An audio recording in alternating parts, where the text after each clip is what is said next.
ये लीजिए आपकी चाय। स्वरा जी स्वरा, मुझे तुमसे कुछ बात कहनी थी। हाँ तो बोलिए ना। बात दरअसल ये है कि स्वरा वहिनी। हाँ आप एक काम कीजिए, आप हाथ मुंह धोकर चाय पी लीजिए, मैं अभी आई। हाँ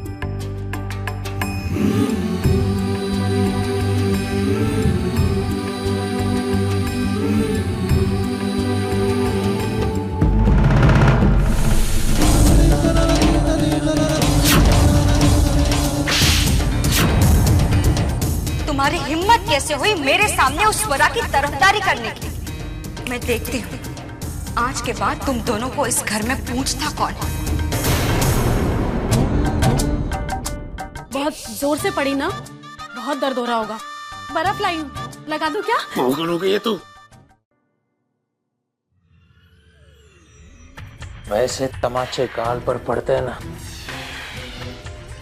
तब जख्म गाल पर नहीं होता, दिल पर घाव बन जाते हैं।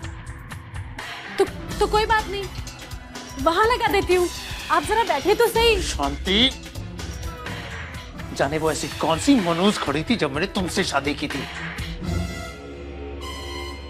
अरे कहाँ जा रहे हो? जा रहा हूँ रागिनी वहिनी से मिलने। ओफो, अभी अभी उनसे मार खाइए यहाँ, और उसके बाद फिर से क्यों?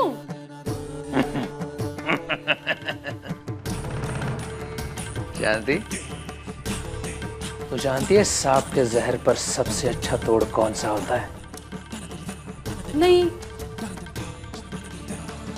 खुद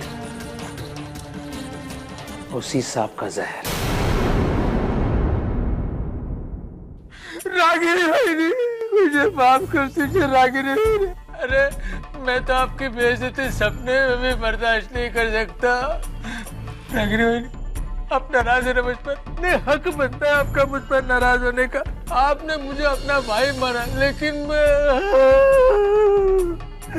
मेरी आपसे एक ही गुजारिश है रागिनी वहिनी, भगवान के लिए मुझसे नाता मत तोड़िए, उसे नाता मत। उठो गोकुल। जब तक आपने माफ कर दिया ऐसा नहीं बोलेंगी तब तक मैं नहीं उठूंगा। मैंने तुम्हें माफ कर दिया। सच्ची? हाँ, तुम्हें तुम्हारी गलती का एहसास हो गया, बहुत अच्छी बात, लेकिन मैं तुम्हें माफ एक शर्त पे करूंगी।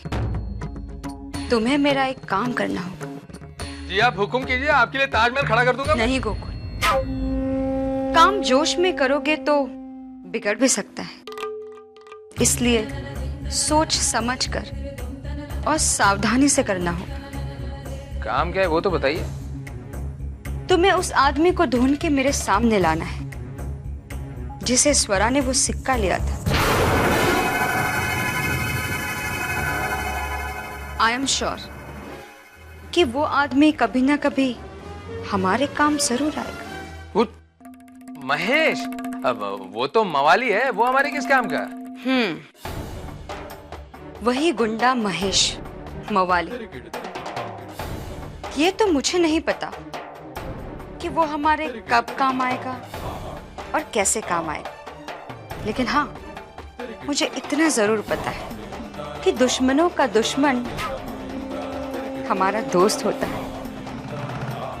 और तुम तो जानते हो गोकुल, इस वक्त मेरी सबसे बड़ी दुश्मन है स्वरा। लगता है तेज तूफान आने वाला है।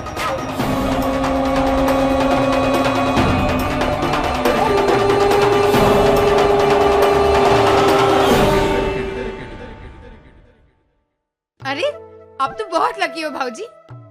क्यों? अरे नंबर 1 कॉफी बनाने वाली नंबर 1 बीवी मिली है आपको।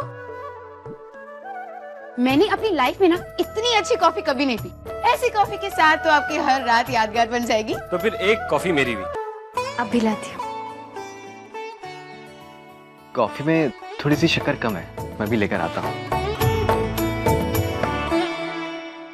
कमाल है भाई, आज वहीनी दादा की कॉफी में शक्कर डालना भूल गई या आज इनको शक्कर ज्यादा पीनी है? आकी, ट्राई टू अंडरस्टैंड।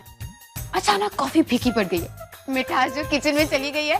ओहो, लाइक दैट। Like ये बात है। that.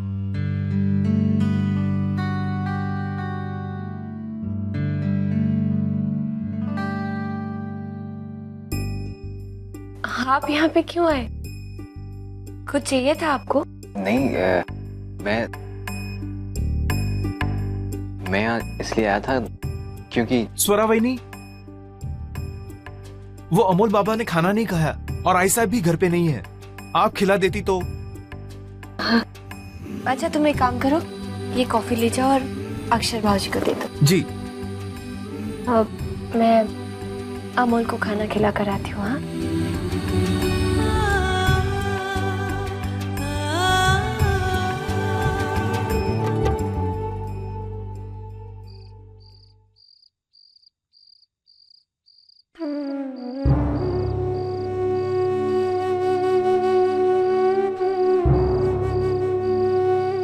हमारे राज्य के गृह मंत्री पाटिल साहब और उनके कुछ रिश्तेदार रात के करीब 2-2:30 बजे यहाँ पहुंच रहे हैं। आप एक काम कीजिए, अन्ना साहब के हाथों एक फोन करवा दीजिए, नहीं तो ये रूम आपको खाली करना पड़ेगा।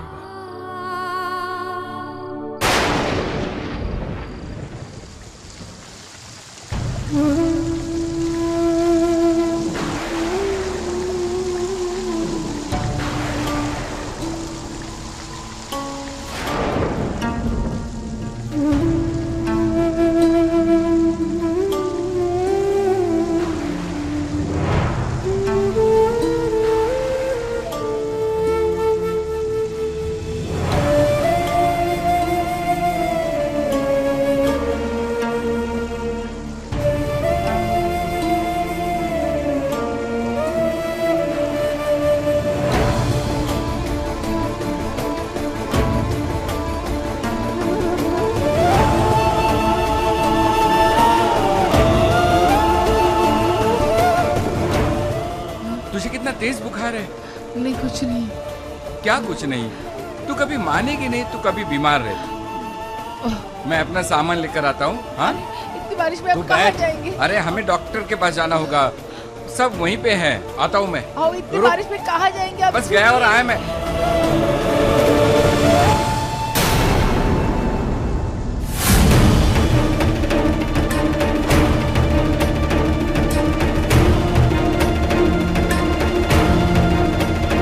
मेरा बैग, मेरा सामान।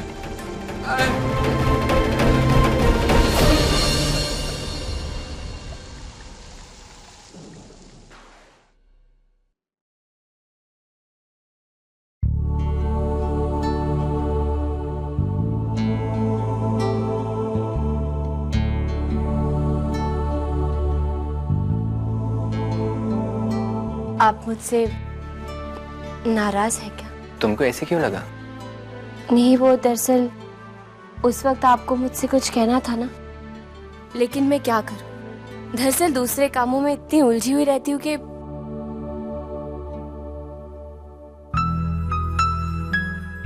स्वरा, हमारी नई नई शादी हुई है और जाहिर सी बात है तुम्हारी मुझसे कुछ उम्मीदें होंगी। एक पत्नी होने के नाते अगर तुम कुछ चाहती हो तो इसमें कोई गलत बात नहीं है, लेकिन मैं क्या करूं, मैं तुम्हें समय नहीं दे पा रहा हूं।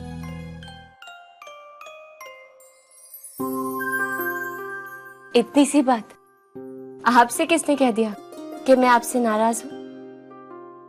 मुझे जो भी मिल रहा है, जितना भी मिल रहा है, मैं उसमें बहुत खुश हूं। जब आप एक पति होने के नाते जैसे आप मेरी हर बात को समझते हैं, तो मेरा भी तो फर्ज बनता है ना कि मैं भी आपकी बात को समझूं।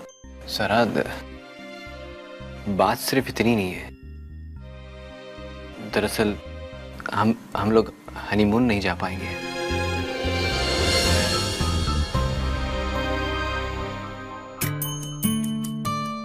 बस इतना सा कहने के लिए आप इतना झिझक रहे थे?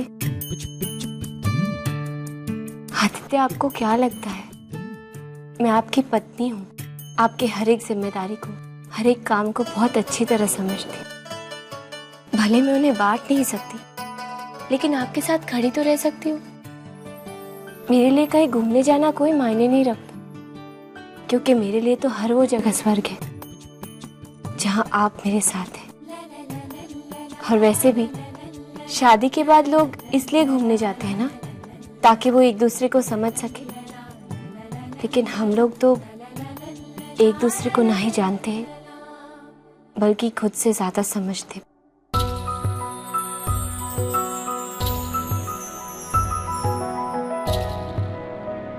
फिर इन औपचारिकताओं की क्या जरूरत?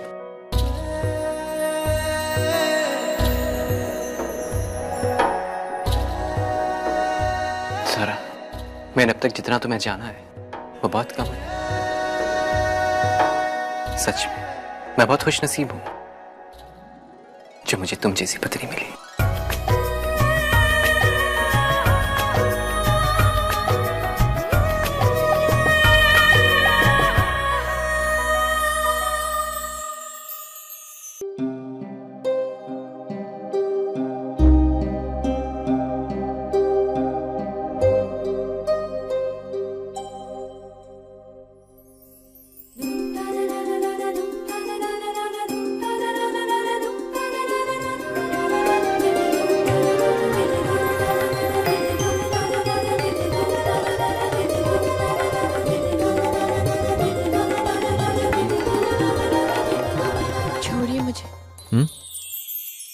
नीचे उतारिए ना।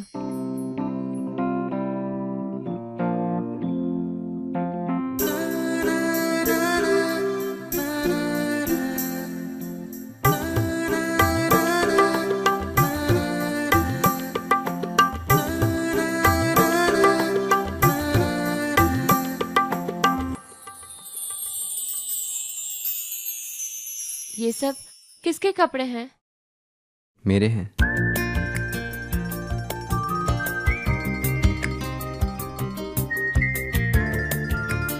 अब तक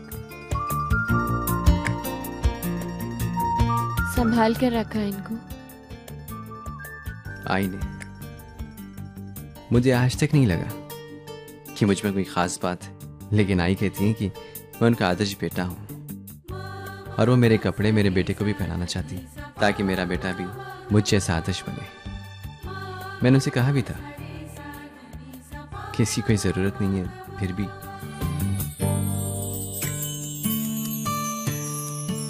सही तो कहती है। आप सिर्फ एक आदर्श बेटे नहीं, एक आदर्श पति भी हो। और मुझे यकीन है कि आगे जाकर एक आदर्श पिता भी बनेंगे। कब? इश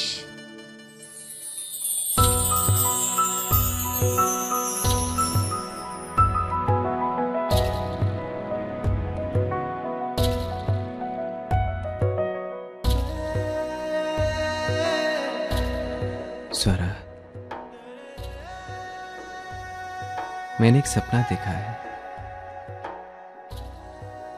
तुम्हारा, मेरा, हमारे बच्चे का। पर पता नहीं वो बेटा होगा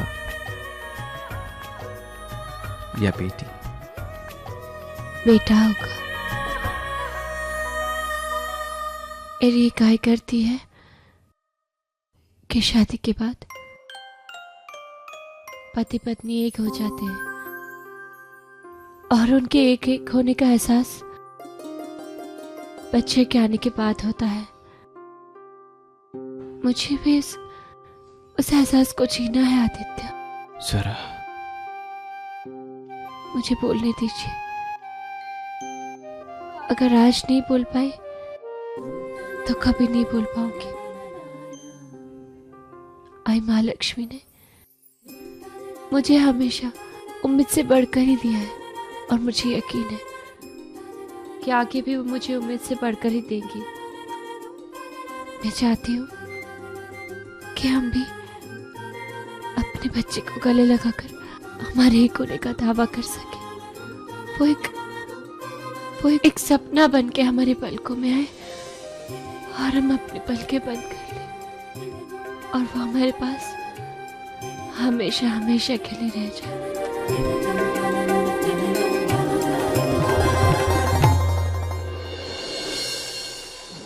तू चिंता मत कर, तू ठीक हो जाएगी। हाँ, तू चिंता मत कर। हाँ, तू ठीक हो जाएगी। हाँ हाँ, तू रुक रुक तू। ए दादा, दादा हमारी मदद करो, मेरी बीवी बीमार है, मेरा सामान चोरी हो गया है, मेरी मदद करो। अरे दादा आपका भला होगा, दादा मेरी मदद करो।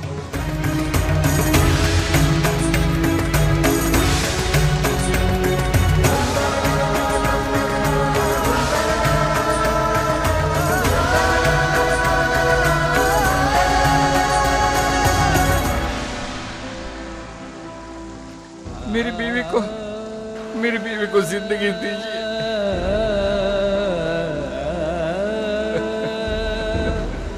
आई महालक्ष्मी, या तो मेरी आवाज बढ़ा दे, नहीं तो इनके कानों के पर्दे फाड़ दे, लेकिन मेरी मंजुला को बचा ले, मेरी मंजुला को बचा ले। आई महालक्ष्मी, मेरी मंजुला को। सुरा, क्या हुआ? कोई बुरा सपना देखा? आदित्य, आदित्य मुझे ऐसा लग रहा है कि हाय बाबा कोई मुसीबत में है। सुरा, ये तुम्हारे मन का वहम है। देखो वो लोग अभी तक नींद से जागे भी नहीं होंगे, और अगर उन्हें कोई परेशानी होती तो वो सबसे पहले तुम्हें फोन करते। तुम उनकी इकलौती बेटी हो।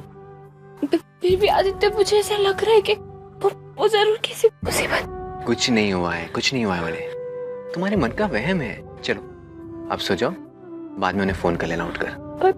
कुछ नहीं हुआ है उन्हें, कुछ नहीं हुआ है। चलो सो जाओ।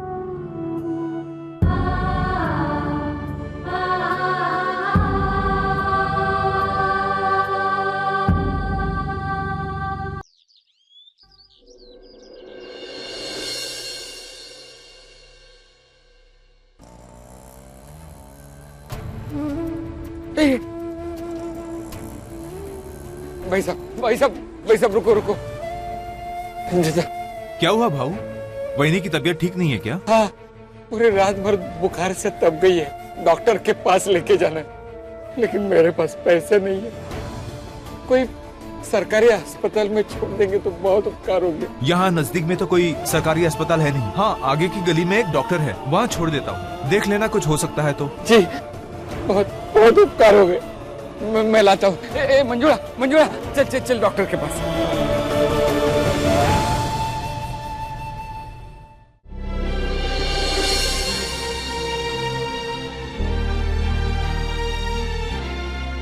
डॉक्टर साहब, डॉक्टर साहब, डॉक्टर साहब, मेरी बीवी बहुत बीमार है, जरा उसका जल्दी इलाज कीजिए।